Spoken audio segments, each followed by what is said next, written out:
Welcome to Alternative Dog Moms Podcast. I'm Kimberly Gauthier, the creator of Keep the Tail Wagging. For the past 9 years, I've been blogging about raw feeding, pet wellness, and life as a crazy dog mom. I've seen massive improvements in my dog's health since I started raising my dogs naturally, and I'm passionate about sharing my experience to help other pet parents. I'm Erin Scott. For the past 9 years, I've been researching and learning everything I can about healing cancer, allergies, autoimmune, and mystery illnesses in both my dogs and myself, and I can't wait to share with you everything I've learned on this journey.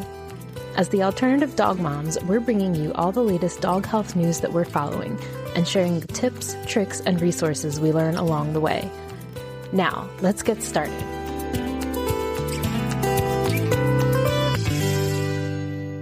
Hello, Kimberly. Hello, Erin. How's it going?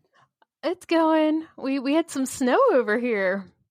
Yeah, we had snow. It was so funny because I took a video of all the snow, and I think in my video I said, and 3 hours later it was all gone. Last week was the craziest week. First, it started with not this past weekend, but the weekend before, 12. When I got up in the morning, at 9 and 10 o'clock in the morning, it was 12 degrees. Oh, that's cold. So I don't even know what it was when Johan left the house at 5 in the morning, but it was 12 to 15, and it warmed up. I think in the day was 15 degrees, 14, 15 degrees. And I am not used to temperatures like that. And I used to pretend that, if I win the lottery, I've thought, I'm going to move to Montana, because I just thought of all that land and the random moose walking through your yard. And no, I'm not moving to Montana. I'm not moving anywhere, because nowhere in this country is safe. I'm staying here. But I was just and my dogs, Zoe, I thought at least Zoe would be on my side, because when Sydney was alive, she was just yes, it's cold. It's too cold. Let's go inside. I see what's happening to you. I'm sorry. My dogs were no. I had to go and get them. And I don't even have the full on husky or the Great Pyrenees or something. But Apollo would just be standing or sitting in the cold. Bella's just running in circles with her rings around her neck, barking at the sky. Zoe was just she would just get super happy, start prancing around, rolling in whatever snow was on the ground. We had a day of freezing rain. And it was just insane. And then today, it felt like spring. It felt like the beginning of spring. Sun was shining. I was going to take a picture and share it on social media, but no, I am not giving this behavior any more attention, because I am ignoring it. And I'm just going to pretend you know what, eventually I need the winter to straighten up, because it will get me all excited. And I'll be one of those people that's buying plants when it's way too early. And I know that January 23rd is way too early. So tell me about your snow. Yeah, we had snow twice last week, twice in the same week. So we got about 4 inches each time. So we had 8 inches of snow by Friday night. And that's the most snow that we've had in several years. The last 2-3 years, we didn't have any at all. So it was funny seeing Nessie do snow zoomies. Yeah, I love that video. So now it was 40 here today, and it's supposed to be 60 and raining for the rest of the week. So our yard is just going to be a big mud pit, and I'm not looking forward to that with girlfriend and her feet. It's warm here. Not warm, but after 12 degrees, 40 degrees is balmy. Yes. Wearing a jacket. I'm just I'll just throw on a vest. I'm fine. Yeah, we had a day here where it was 18 and blustery, and I was just oh my God, it is inhuman out here. Yes.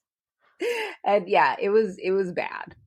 But we didn't get any inches. We got a dusting. The snow would come and it would start accumulating, and then it would go away. It would just and then it would come back. But we had ice.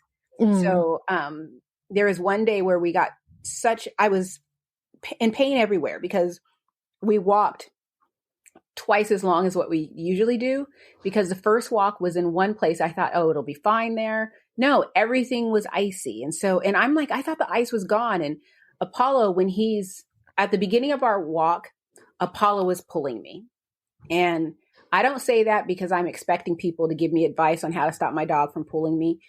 I don't care who you are. You will never be able to stop Apollo from pulling at the beginning of a walk because he's just like, especially when we go someplace, he wants to smell everything. And it's Let's just, go. I accept that.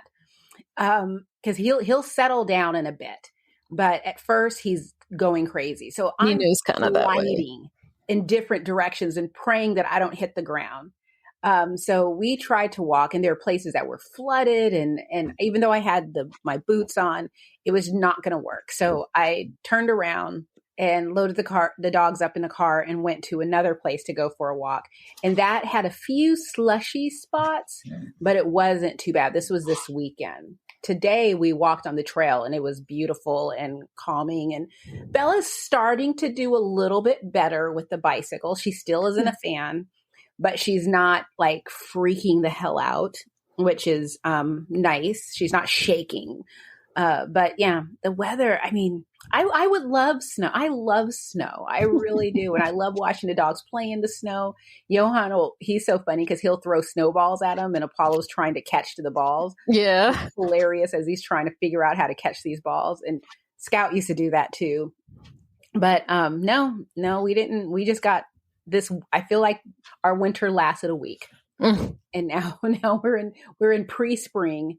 Well, I've been very disappointed with the people in my neighborhood who apparently don't shovel. I would say maybe 1 in 5 people shoveled. And so it makes it very difficult and dangerous to try to walk the dogs because everything gets packed down and iced over. And, Nessie wants to like pull me on the ice and I'm trying to like trudge through the snow and get out to the street. But then the street has salt on it and I don't want the salt in her paws. And it's just been very frustrating and very disappointing. Dog mom problems. It's just like, this is just too much for me. So we got a letter. Yes, another one from somebody totally different. And so this person, again, I want to apologize if I get your name wrong. But it sounds like, or it looks like it's Lecia Zulak. So if I got that wrong, feel free to email me and give me the phonetics. But she says, "Hi, Kimberly. I just wanted to say that I love your podcast with Erin. I've been listening for half a year now. And when you talked about the canine nutrition course through Feed Real, I got super excited, talked to Kay about taking it and did so, and recently finished up the exam portion of the course. I've scheduled for the DIY online cooking seminar and with them to complete my certification. I also saw your post, I believe it was you, on the Feed Real Question Facebook page about green lip mussel sourcing. And so as an aside, if anyone is looking for actual green lip mussels, I found them at a restaurant supply store. That's the one place that I found them, and they're at a reasonable price. And so the one in my place is called the U.S. Chef Store, like Food Service U.S., something like that. Look that up and look and see if they have the green. They have green and blue lip mussels at my place. So back to the email. Thanks for that info. It's hard to find those things, especially being in upstate New York. But I did try out Bark and Whiskers formula for joint supplementation that does include green lip mussels in it. Have you had any thoughts about Bark and Whispers brand created by Dr. Becker? I think you had her on once before. I loved her book as well as The Forever Dog. We have never had Dr. Becker on. I have not tried her Bark and Whiskers line of supplements, but I do hear great things about them. Oh, I tried the glandular support version. Yeah. Because that was what was formerly the Mercola, and then it went over to glandular. Yeah. So okay, I'm wrong. I did try that. So, but I just, it's hard for me to keep using it. It's hard for me to keep it in my rotation because it's in my pantry and not in my house. So I just started forgetting about it. But again, only great things. One of your most recent episodes discussed a Purina dog food scare. I too am worried about this because there is so little information about it. I'm wondering if there's another source that would be able to give us more information. Unfortunately, no. As of yet, there seems to be two sides in this debacle. There's a side that's saying that, now I think it's up to 1,000 or more than 1,000 pets who have been impacted by a laundry. It's not just Purina. It's a long list of different pet food brands. And then there is the Purina side and the people who support Purina who are saying there's nothing wrong.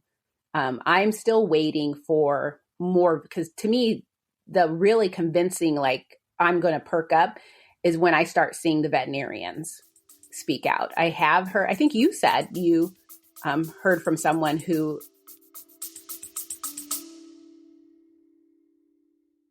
Hey, quick question for you. Are you someone who wants to be fit, healthy, and happy? And what if I told you could get your dream body by simply just listening to a podcast? I'm Josh. And I'm KG, and we're the hosts of the Fit, Healthy, and Happy podcast. Listen, we get it. Fitness isn't easy. Carbs, no carbs. Just stop, okay? It doesn't have to be that complicated. And that's why we made this podcast. We get straight to the facts so you can become your best you. So the way to check us out is click the link in the show notes or search Fit, Healthy, and Happy podcast on any of the major podcast platforms. We'll see you soon. Well, it's interesting. I got a report from a local pet food store that one of their customers, who's a vet tech, was impacted by it. But then a different local vet in my area was posting all this information about how, well, Purina says there's nothing wrong with their food, and I believe them. So stop calling my office and asking me. And It's so hard. Really? It's like, I'm not going to say that anyone out there is lying. I'm not going to say that anyone is trying to deceive. I just honestly think that until we have a situation in which food can be tested and the chain of custody of that food is spot on, like it can't be questioned, and that food can be tested, and then a dog that gets sick or a dog that passes on, there is a necropsy. Thank you. I cannot say that word. Once and all of that is looked at, and they are able to determine that, yes, this bacteria or this toxin is in this dog and it's also in this food. And, maybe there's an abundant level, like some high level in this like dog. The vitamin D thing that happened a couple years ago. Exactly. And this is what we determine is the cause of death. And here it is in this food. Until that happens, even then, we're still going to have people who are not going to believe it, but that's what I'm waiting for, because that's basically how this has gone in the past is, that's where you can really make a difference. Although I will admit, I'm pretty darn impressed with the difference that they've made just with social media posts and warning people. So yeah, I believe that Dr. Judy Morgan has been on top of all of this and is having independent laboratories test samples with chain of custody and all that. Mm-hmm. That was the most recent thing I saw. Yeah, I saw that last week. Dr. Josie Bugh shared that. And I was hoping that the results would have been back last week, but I don't know how long that stuff takes. If DNA tests and animal biome tests take a few weeks, this probably takes a few weeks too. And I mean, it must be also said that Dr. Morgan is paying out of pocket for this. So this they did not do a GoFundMe for people to come to the money together. She decided to cover the cost of this out of her pocket. Anyway, I just wanted to say how much I enjoy your podcast. They're always so funny and very informative, and has given me new direction in the way I see holistic health for animals. Thank you to you and Erin. Maybe I'll get to meet you at a Healthy Dog Expo or Feed Real Summit in the future. Fondly, Lisa. Thank you, Lisa. We appreciate you. Thank you so much. So yeah, like a lot's been going on. My New Year's resolution for 2024 was to stay in my lane. And basically that means I am focusing on Keep the Tail Wagging and the content that I produce for Keep the Tail Wagging. And actually it's really worked out for me because my engagement is up. I'm getting more followers. I have a full-on content marketing plan and content calendar that's easy to maintain. And I think I wish I would have done this years ago. So I've sort of just been quietly watching everything unfold. And, it's just one of those where we'll see. We'll see what happens. That's all we can really say about it at this point.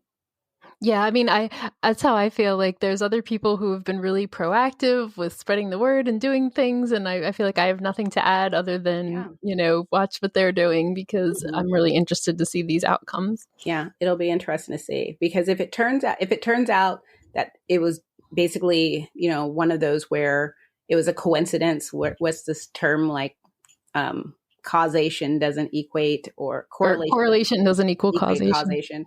If it turns out to be something like that, then there you go. If it turns out that there is an issue, then it's a good thing people were saying something.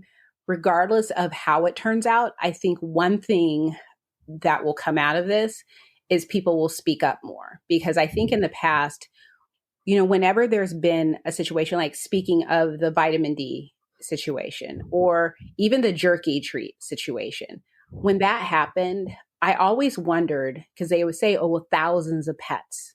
I've always wondered what the real number was, because I think of all the pets that got sick and died, but no one thought that it could be related. Right. Like they were already elderly, maybe had some other health issue. Yeah. Yeah. So, they just didn't know. So it's just sort of like, that's the thing that, this is encouraging people to speak out. I'm also seeing, it's inspired a lot of raw feeding courses. So, Dr. Connor Brady, was generous enough to offer his for free for a weekend. I hear that Dr. Morgan has a course to help people get started, and she discounted it for people. I know, I'm trying to think of any new other, I feel like there was another new course that came out too, and I cannot, it escapes me. But Dr. Billinghurst's course is new to me. There's the Billinghurst course, the DIY raw feed. That's the one that we are going to be taking. Yeah. Erin got a jump start and started with segment 1. And so I have to catch up to her this weekend. So I'll have to do segment 1 and 2 this weekend. And we'll be talking about that each week, about, what we're learning about. What I'm most excited about with the Dr. Billinghurst course, through the Billinghurst Institute, is similar to Dr. Tom Lonsdale. I've adopted their kind of casual, no nonsense approach to feeding raw. Like one thing one of my most favorite things that he said when we talked to him was, do you go to a restaurant with this list of nutrients and you tell them this all better be in my meal? Right. And it's just like, I do understand why people want to track the nutrients, track calories. I do not believe that people are wrong for doing this. It's just not how I choose to go about feeding my dog. And so I want to learn from people. And so I'm laughing because Erin is being attacked maliciously by an adorable Nessie who is just like, I am going to kiss you now. I love you so much. But I do really much like the idea of learning more from, about this way, my basically philosophy of feeding raw, because in all the years that I've been feeding raw, none of the courses have 100% been geared towards someone who approaches feeding their dogs the way I do. Except for the Feed Real courses. Those are close. And so, but I believe in balance over time. I believe that if I feed a diet that's low in, for instance, manganese, is not the end of the world. I don't believe that anyone has the true idea of what our dogs need on a daily, weekly, monthly basis. They just have, they have some ideas, but no one knows exactly. And even if they did, every dog is unique and absorbs nutrients differently. So what works for one dog doesn't work for the other. So I've always looked at it as, why kill myself trying to maintain a spreadsheet and juggling all these things around and stressing? Yeah, I'm never going to do that. Why do that? It's like I stress myself out about way too many things. So I can't take that on. So I'm really excited to dive into this. Not only that, but I also I still have to take the food energetics course by Rita Hogan. I'm taking a CBD oil course. I'm taking a course on mushrooms, of functional mushrooms. Ooh, from where? At actually, the folks of Real Mushrooms were kind enough to gift me a course. It's not their course, but it's a course that they often take. So they did that because sometimes I do events for them. Yes, I'm going to be at the Albany Expo with Real Mushrooms. I will be at the Feed Real Summit. And there's a acupuncture event in, I think, March or April. Yeah, April. That's here. And so I'll be attending that. So so it's just like, these things are, are so much fun. So, and I always ask for these, I ask for product.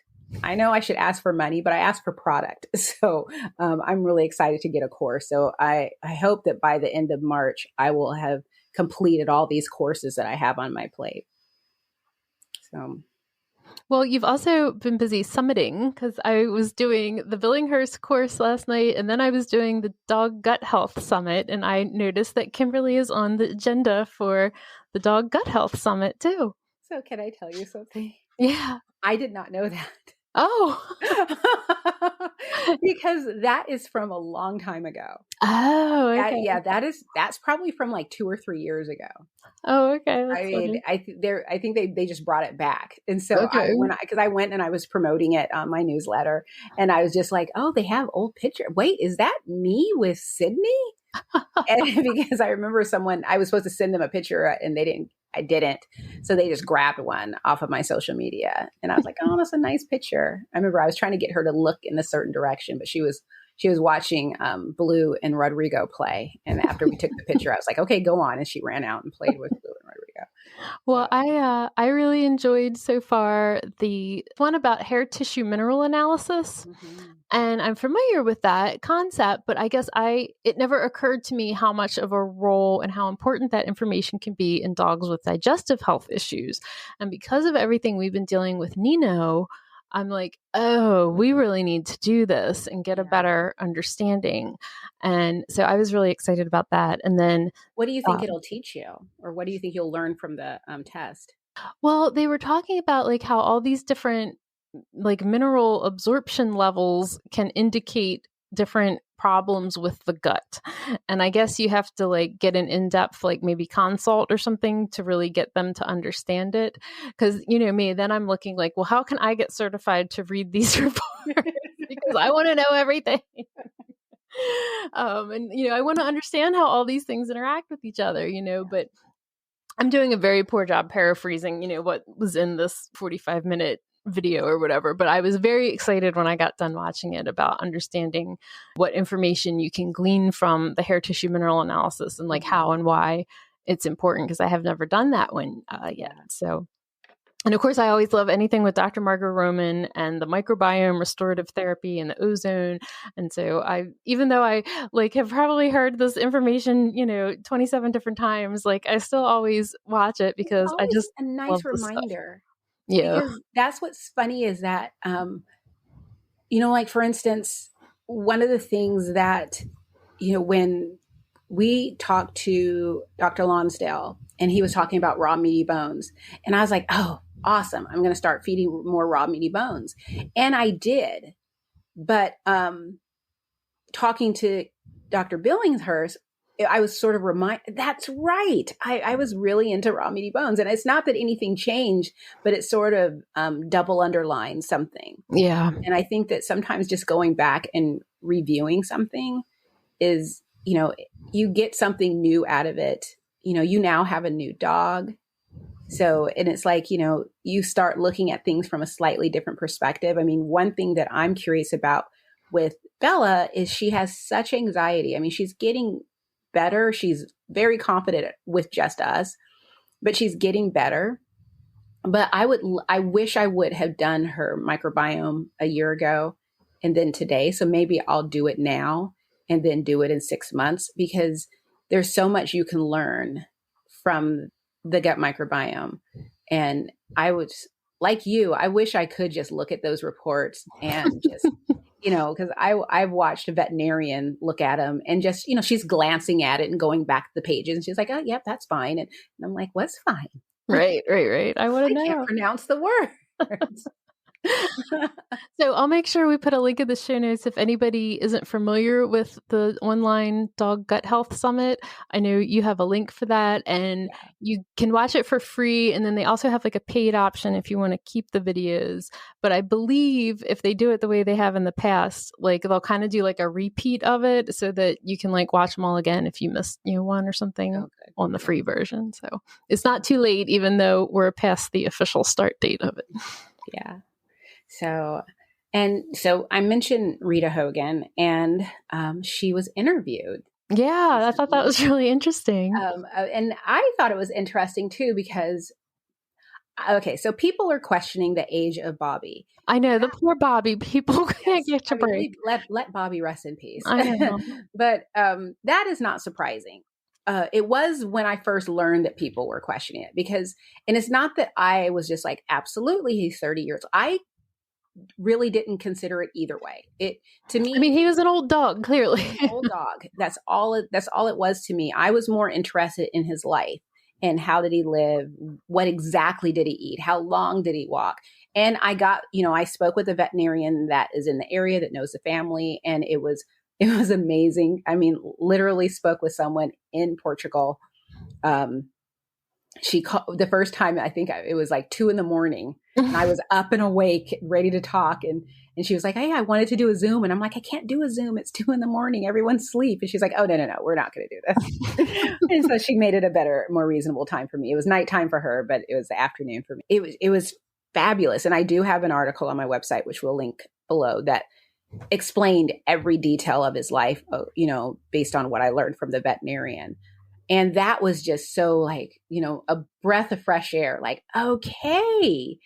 So to me, I don't care.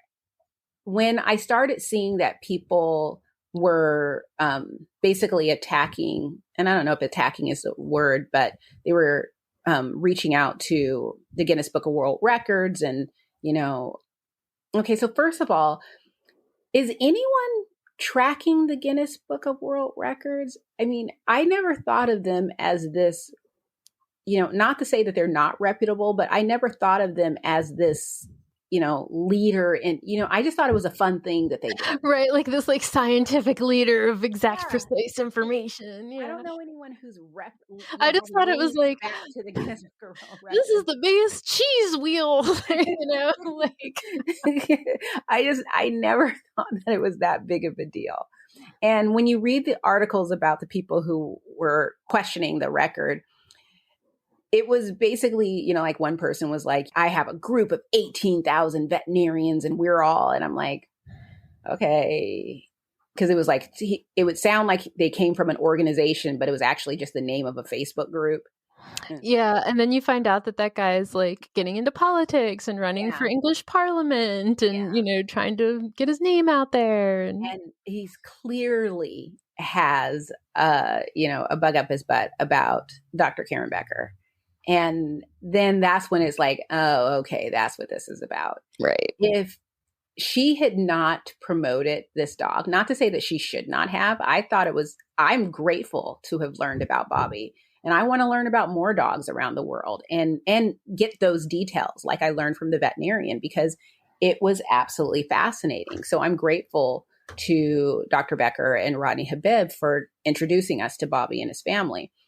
But had they not put their name on that dog, we wouldn't be having all this backlash. Yeah, would these people have? I mean, because it feels like a lot of times people, it's sort of like, I think about YouTube, which I'm just going to tell you, I freaking love YouTube. It's so much fun. I mean, so does my husband. My husband is obsessed with YouTube. I know. I just sit there watching videos and oh my gosh, you can learn so much.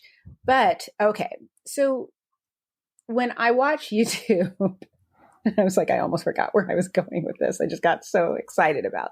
But one thing that I notice is that, there will be a story, for instance, where, some YouTuber behaved badly or got caught doing something. And then all of a sudden there's 50 more videos of everyone breaking down. Like recently there was an author who She had a book deal, a movie deal, all kinds of, everything was coming up roses for her. And she decided to create 8 fake Goodreads accounts and then go through and review bomb all of her, what she deemed competitors, and leave nasty comments. The majority of them were people of color. I assume she wasn't. And she was not.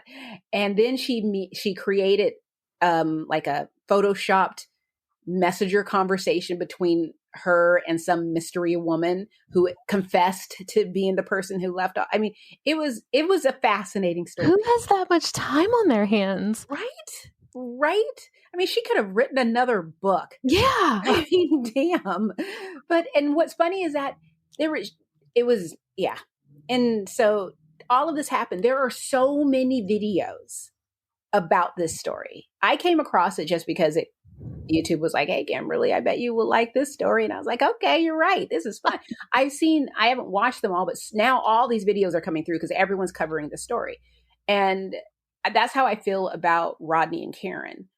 Yes. If Rodney and Karen, I don't even know what they could have done or how they could have handled this. Just the fact that and I won't even say Rodney, it's Dr. Karen Becker.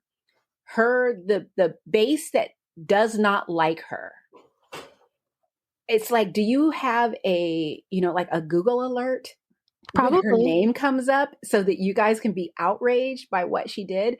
I mean, that was the thing, is that, they took this dog and they're saying that, it's because of fresh food that, this dog. And I'm like, but can you honestly say that it isn't? Can you honestly say that it wasn't because he had minimal vaccinations? Can you honestly say it wasn't because he had a lot of exercise? All of these things that she and others promote for our dogs. And who is it harming?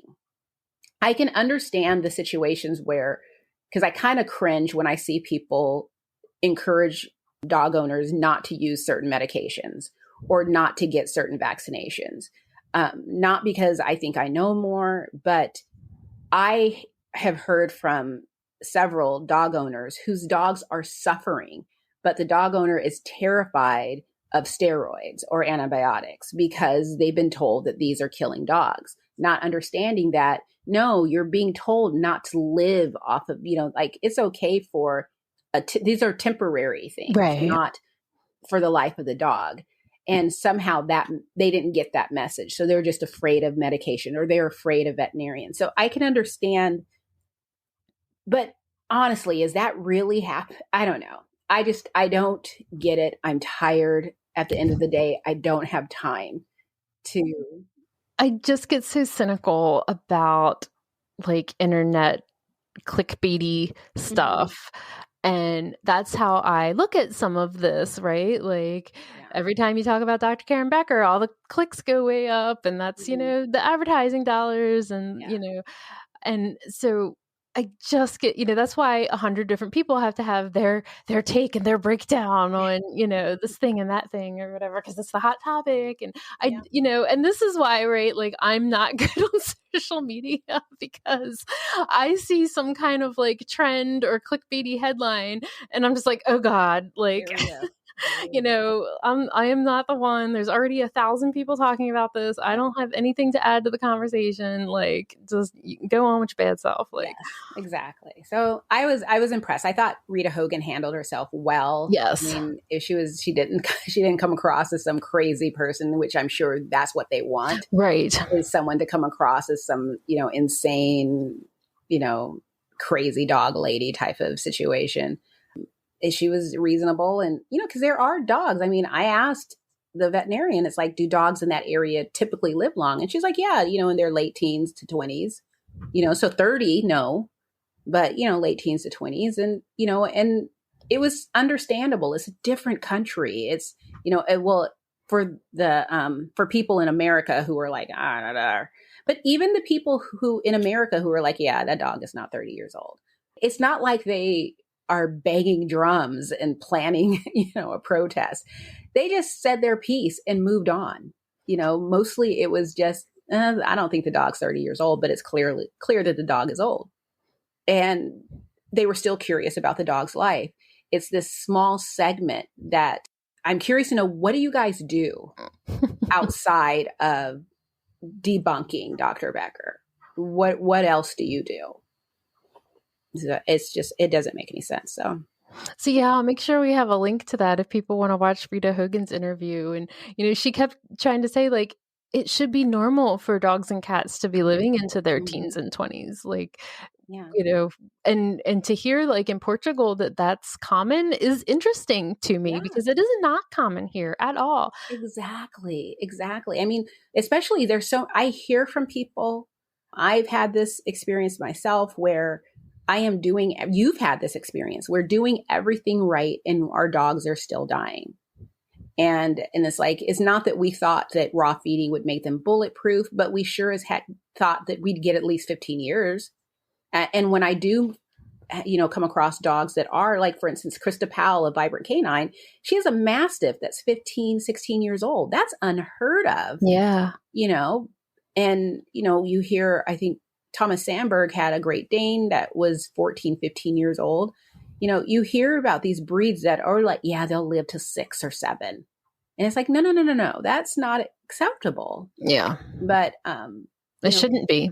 Yeah. And it's like, I want to learn more about why dogs are living, which brings us into the next segment, which is, so what's the deal about the Dog Aging Project losing funding? Yeah, I saw this article the other day. I think we've all seen, or I don't know. I always assume everybody sees what I see on social media, but that there's a research project called the Dog Aging Project. And I know there's like thousands of dogs that have been enrolled in it. And, they're tracking, like, what are dogs eating? What are dogs, how long are they living? Like, different habits and things like that. And I guess they get a lot of their funding from grants from the National Institutes of Health. And I guess you get, like, funding for like 5 years at a time. And so it was time for them to resubmit their grant paperwork, and they were denied. And that's where they get, like, the bulk of their funding from. And so now they're scrambling and trying to, publicize this and get other donations to keep this research going. And I guess they were concerned that, I guess a lot of times when the NIH funds something, it's like they want, like, results and all these papers published and all these, headlines, right? And all this.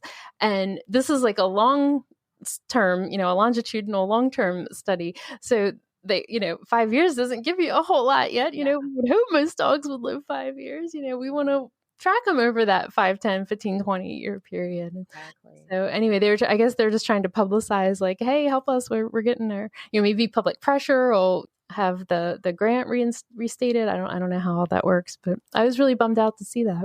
Yeah. I mean, it's funny because there's so much. I mean, even like with the Long Living Pets research project by Thomas Sandberg, he has said that privately, he's confessed that he has discovered so many amazing trends, but he can't publish them because it's just, he needs more time. He needs to really be able to narrow it down and really be able to support that this is exactly what's going on. So it takes time. It does. And it's like you're looking at the lifetime of dogs. And there's just so many aspects of it. There's where they live, what the breed or breed mix is, what they're fed, were they purebred, or mutt? Exactly. When were they spayed and neutered, and, at what point in time, and what, what's their diet, what's their vaccination, what's their activity like, how engaged are they? I mean, because of that project, I have started doing engagement games with my dogs, just, to keep them, I slow down our walks. I swear our walks are so short. I used to walk my dogs like 7 to 10 miles a day. But lately it's, reduced significantly. And now I can walk my dogs for a mile and it takes about 30 to 45 minutes because they're smelling things and I let them do it. And I let them smell, and it's exciting that's exciting to them too. If I want them to just walk, I have to take them someplace else. I can't take them on the trail. There are too many other dogs walking on the trail. So I understand that they're just going to smell stuff. So I have to take them someplace where maybe there's still going to be dogs, but it's just not, there's more space. So they're more apt to walk longer. So I'm hoping to start going hiking, which I'm sure the smells there must be yummy for them. Oh, just while you're mentioning the whole concept of canine enrichment, I just want to do a little plug for my newest episode of Believe in Dog. I can't wait. Where we talk about the 5 principles for introducing a new dog to your home. And it's an acronym that spells out SMART. And the A is actually activity. And, she goes into some canine enrichment stuff. And I just love this website. This woman does all this for free. And it's shocking to me how much information she has out there for free, because she could have like an online course and charge a bunch of money for it.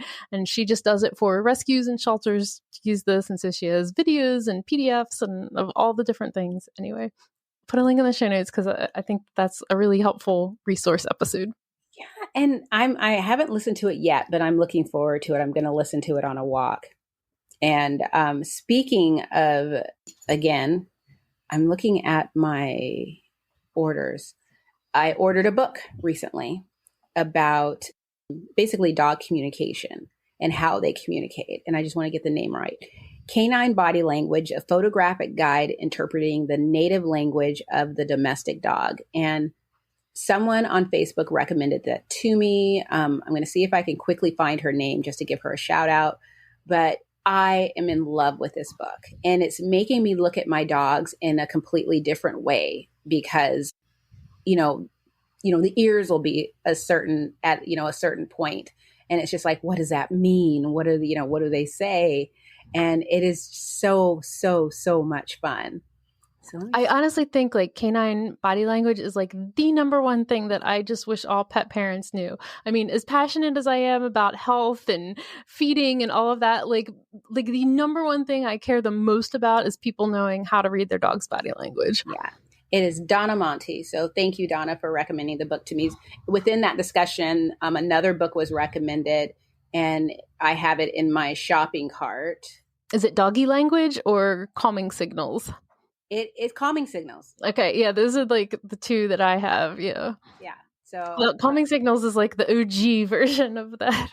Yeah, and so I'm just like I just love it, and it's because I think we understand our dogs. Like for instance, the other day, Apollo walked up to Johan and leans into him, and Johan's like pushing him away because he was like, "She's only doing this because I have nuts in my pocket." And I'm like, "No, he's not. That's not what he does for food. He's not food motivated. He wants a hug. Attention. He wants attention. And I'm explaining this to him. And I was just like, he actually listened to me. And I was just like, he doesn't care about the nuts in your pocket. I mean, that's just a bonus. What he wants is affection. And because but I'm with my dogs all day, every day. So I pretty much know exactly what they're trying to say. But I don't know everything. And so it's been interesting. Have you noticed that I have a dog that's motivated by affection? Yes, I have. Yes, I have. And tearing you out of a chair. Because I just love that she's enjoying life. I just think it just makes me so happy because I think of Nessie, especially like the video of her running around in the snow of, dogs have a way of just soaking up the joy out of every single little moment. And it's something that we as humans don't do enough of. Absolutely. Absolutely. And that's another one of the resolutions I had was that I was going to take everything that I learned from all of my dogs, specifically Rodrigo, because I was looking through his pictures. I don't know if I said this before, but recently a friend of mine, I left my phone unlocked and he took the saved picture of Sydney and replaced it with a picture of himself. And I couldn't find the saved picture of Sydney anymore. Oh. And I knew it was funny, but I was also really sad. And I had to take a moment and go into the bathroom and just cry because I couldn't find the picture. But then I was just like, suck it up. And I found new pictures. So I found one picture that's of Sydney and Rodrigo and another picture that's just Rodrigo. And the one that's Rodrigo is like this past summer and he's running towards me. Aww. And he was so active all the way to the end. And if you look at the picture of then and then the one with Sydney, which had to be at least 5 years ago, he looks exactly the same. And it's just like, wow, he looks so good and so healthy. And it was just like, that's our, that's our pat on the back. That's our, proof that what we're doing is right. but it was just like, I miss my boy. But, you know, he enjoyed all of my dogs, like Scout.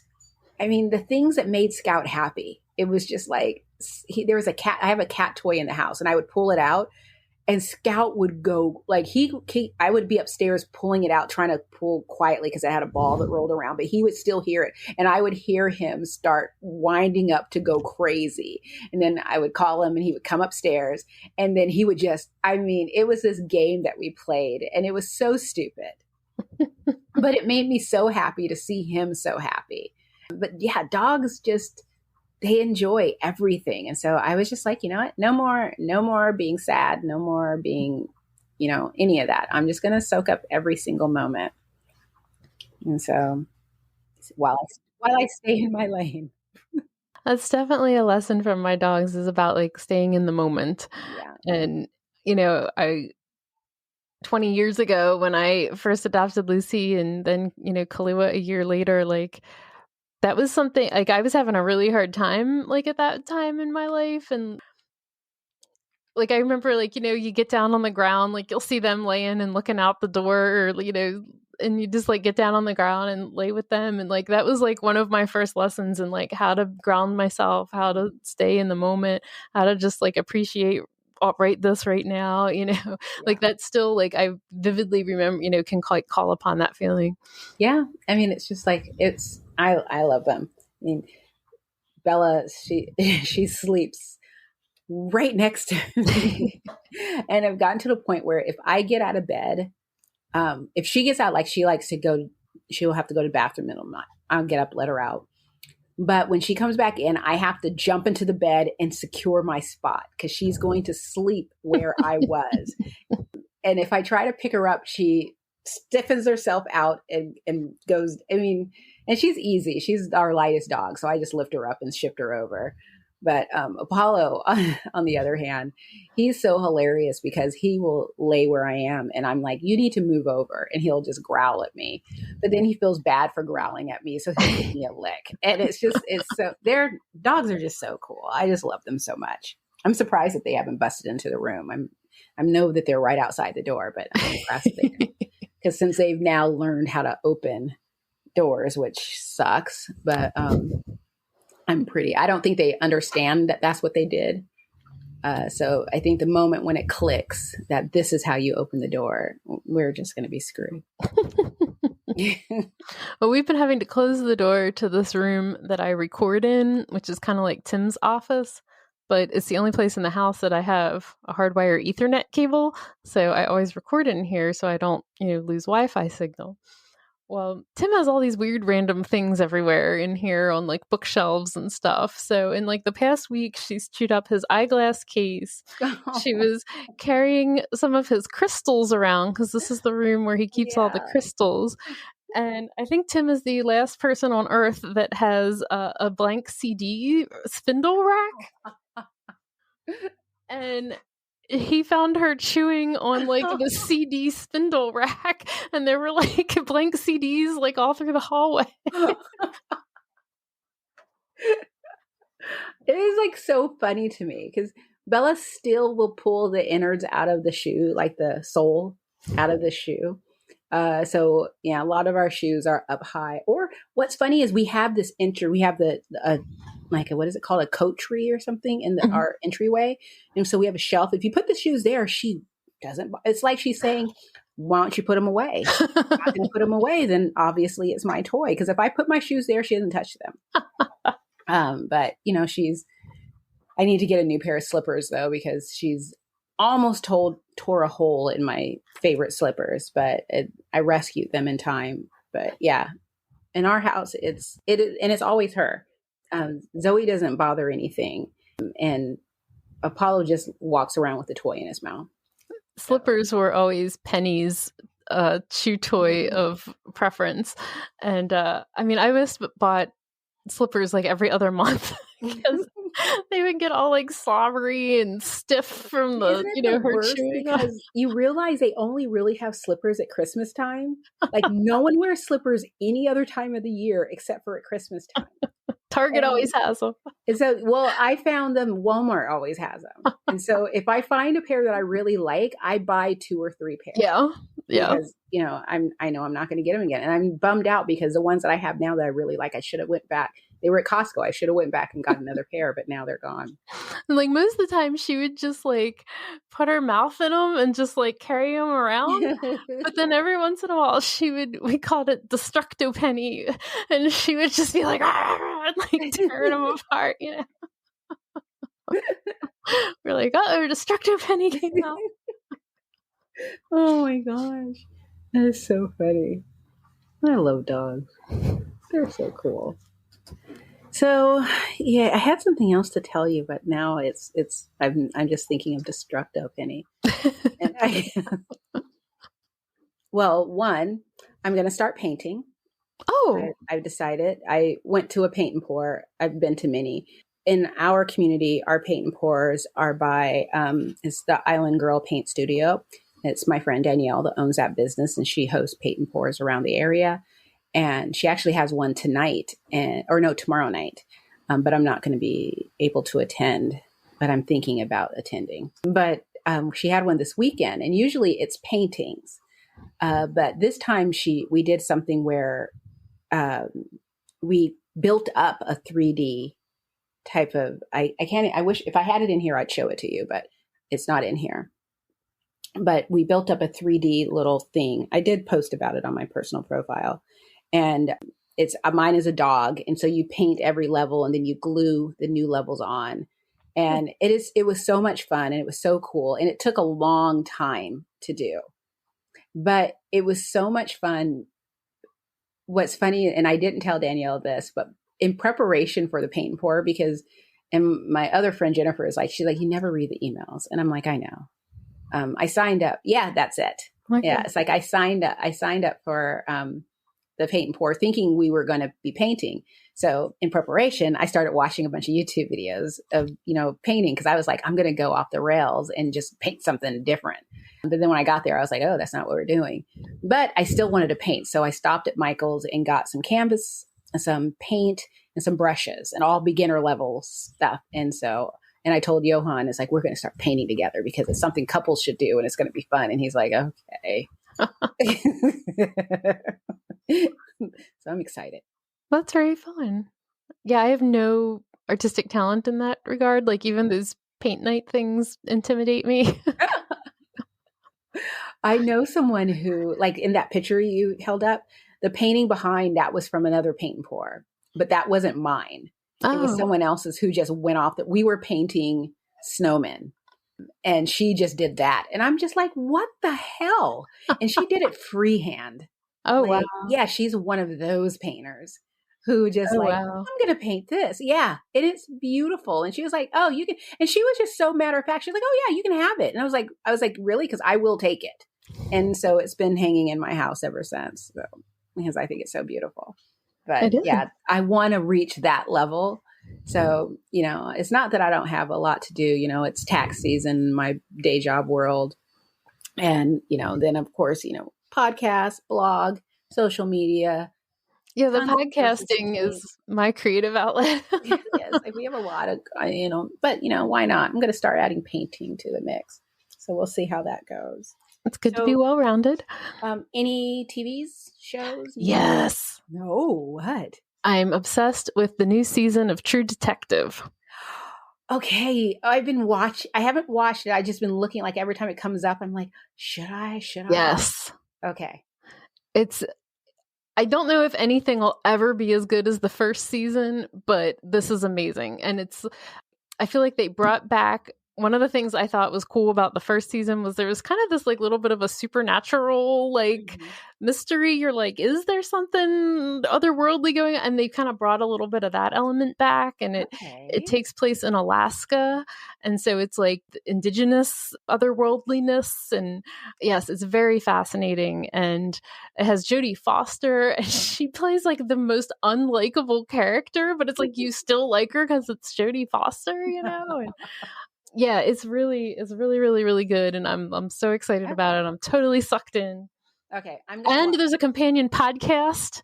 Oh wow! That like the showrunner is doing, and so yeah, I've been listening to that too. Yeah. I haven't watched any of them. I tried to start watching the second one, but just couldn't get into it. But I've always wanted to watch the first one. And so I decided to watch that one.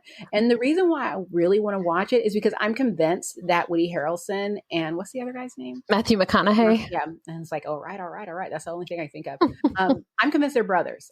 I'm convinced that they're half brothers. I heard something about that somewhere. I love that story. I'm convinced they're half brothers. And so I just get a kick out of the fact that they were in a series together. And I wish that they would stop and just go and get DNA tested because I want to know. I want to know if they're half brothers. That first season of True Detective might be like the most perfect television show like that I've ever watched. Like Tim and I still quote like a couple different lines from that, and it's been like 10 years. You know, it's like almost like all right, you know. Yeah. So I watched the Echo series, and it's a new superhero Marvel comic. And because I have no idea what that is. I only watched it because I canceled my Disney Plus subscription because I'm tired of them playing games with me. And by playing games with me, I mean coming out with new movies and series, and they're just not the same. I am still reeling from the Avengers saga, and all of that was so perfect and I've watched all those movies so many times. One is playing in this house at least once a week because it's always on TV. And it was it was so well done that I don't know if it's just one of those where it was so well done that they'll never be able to measure up to it again. So I need to stop expecting that. Or if all the people that were involved were like, we're retiring or we're off to do better things. And so now everyone else is just sort of like, you know, the interns that got promoted. And so it's just, you know, it's just not the same. I don't know what's going on, but I've had letdown after letdown after letdown, but I keep holding out hope. So I canceled my Disney Plus because, you know, in my mind, I think they care. But it was on Hulu. So I was just like, okay, I'm going to go ahead and watch it. And I'm pissed off because I canceled Disney Plus and I hear that the Percy Jackson series is absolutely fantastic. And I'm like, damn it.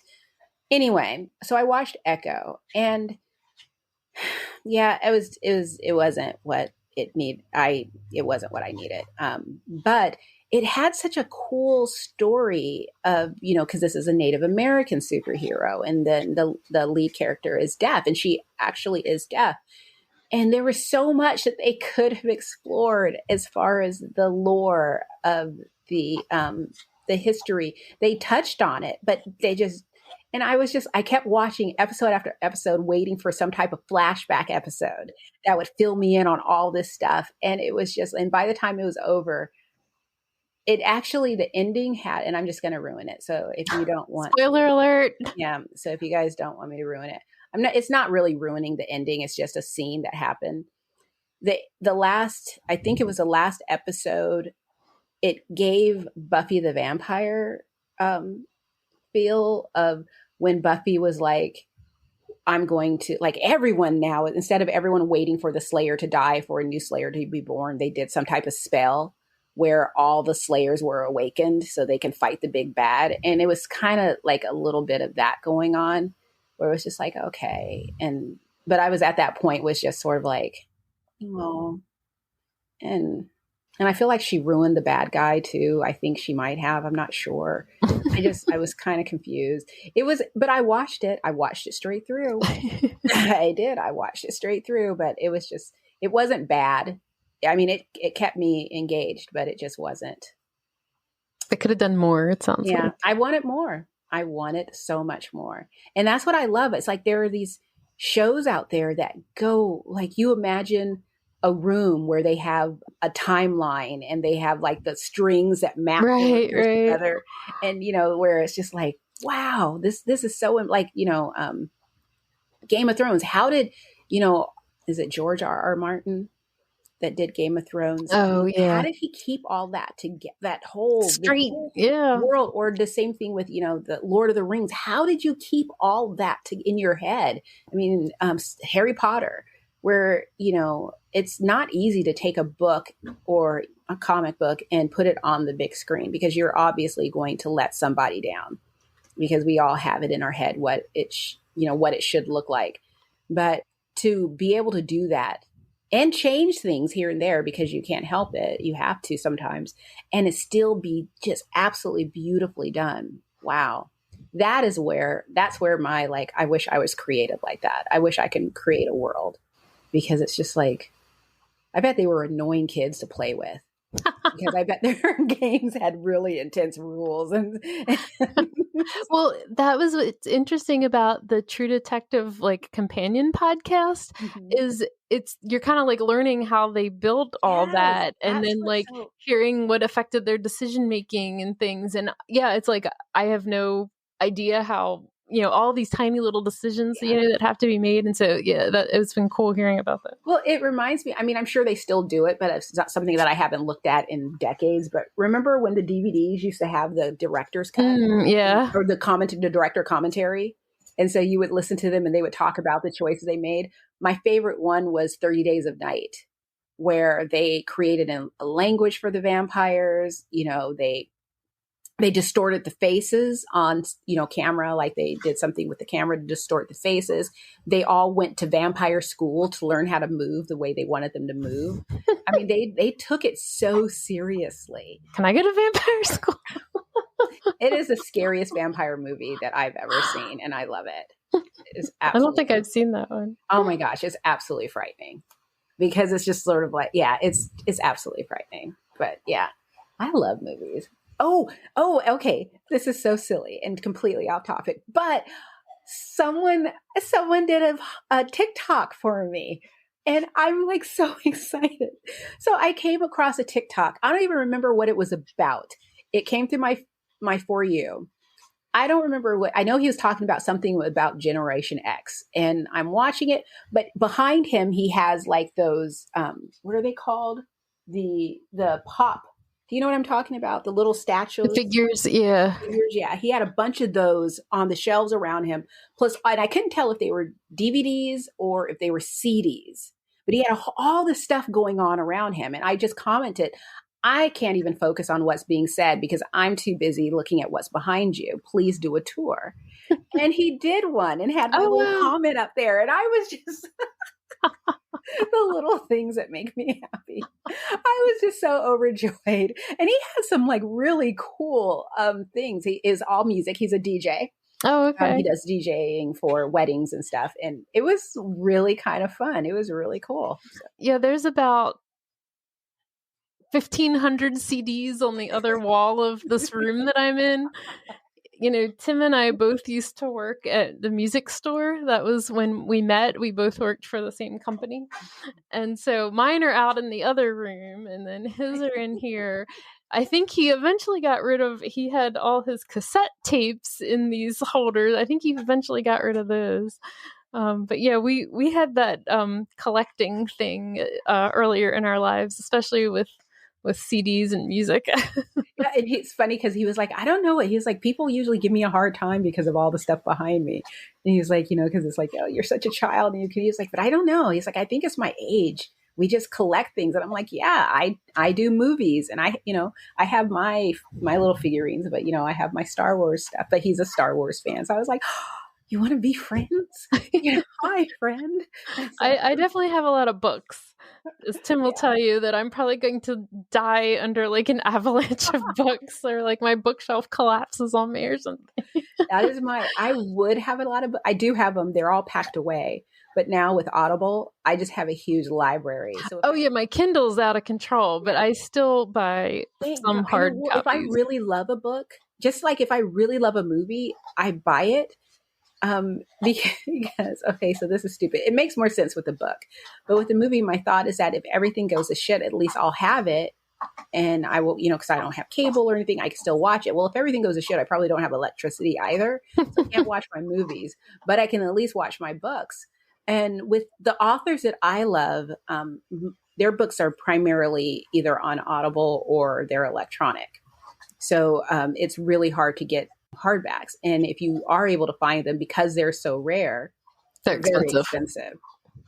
And so I only have a handful of authors that, I mean, I am such a stan where I actually did speak to one of them because I was just like, because I started asking her questions. I've read this one series so many times that I started asking her questions like, hey, in this part, and they said this, but you never really covered this in a future book. And I've been waiting for you to break that down. And she was like, oh, you're the only person that's ever pointed that out. And I need to explain that. And it was just so much fun talking to her, because I was just like, do you have a room that has like a family tree of all these characters and what their powers are and who they come from? And she was like, yeah, she has a whole little diagram that breaks down everything. And I was just like, I want to see that. That's the room I want to hang out in.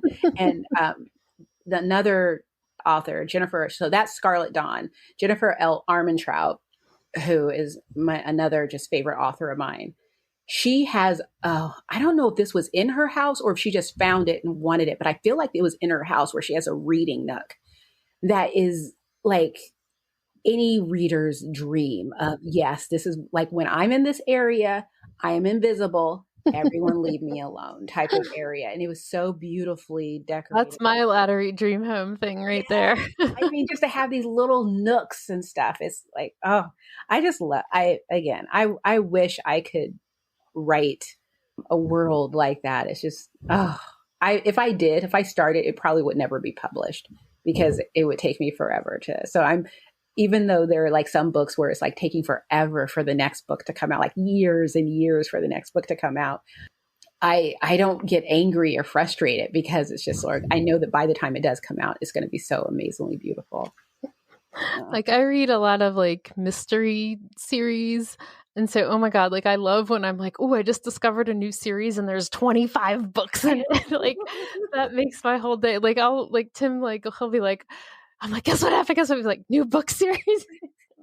Well, before the Kindle, when, you used to go and buy, Johan and I, before dogs and everything, Johan was very much into golf. And so when we went on vacations, we went on golf vacations. And the reason what made it happy for me was that I got to drive the cart, and then I would have a book. So whenever we were going to go, I would buy the next 2 or 3 books in the series, because I can blow through a book, a day. And that's what I would do. I would sit and I remember one time I was reading, what was it? The Sookie Stackhouse books. Oh, okay. And I'm reading that, and I'm sitting in the golf cart, and everyone, I didn't even notice, everyone on the course just froze. And apparently there was a deer right next to me, and I'm reading, and they're trying. And you missed it. Yeah. Well, I did see it, but they were trying to get my attention, but they were trying not to be loud. And finally I just heard,